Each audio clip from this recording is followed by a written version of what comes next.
Well, Matt, congratulations. Outstanding defensive player nod. There's plenty more fish to fry, but just talk about that honor.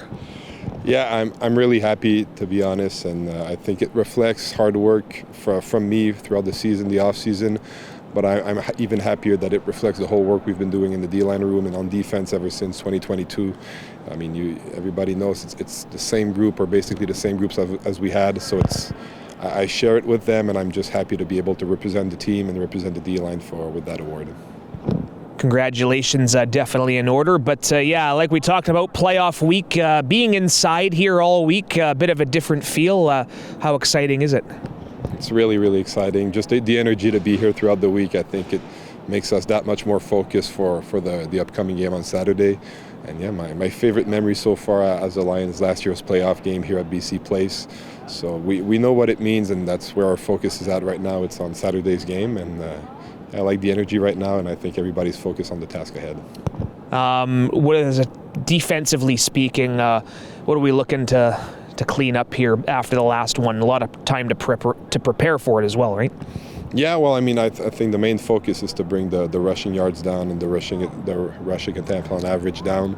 So yeah, that's what we want to do for sure, and it's just to play tighter defense, maybe our fundamentals, and just keep those holes a little bit tinier for the explosive backs there to make the job easier on Ben and the rest of the linebacking crew there.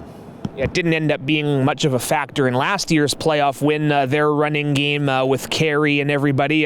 What are the keys to containing that? Yeah, well, just like I said, it's just to make those holes a little bit smaller. For me as a DN is to keep the high edges and to make sure it doesn't bounce out, but at the same time constricting the B gaps. And yeah, and I mean, it's all 12 of us. I mean, if they're adding receivers, the DBs need to shoot that, and just to limit their ground game as much as possible. And yeah, if we get them to pass the ball more, if we got a lead or whatever, I know we have the guys on the back end to do a great work. But I mean, yeah, last year's games was last year, and we're really focused on 2023 BC Lions. Yeah, I see a couple big interceptions today. Sales, Mike Jones. This defense looks fired up. How best can you explain that? Yeah, I mean, I think VA just wanted to give them some confidence with those balls there at the end of practice. So yeah, I mean, we do have some talent everywhere on the field, but obviously, yeah, I mean, GP is you know my opinion on him. I think he's the best corner in the whole world. So I mean, obviously, wouldn't like to throw it his way if I'm on other teams, or even if I'm VA.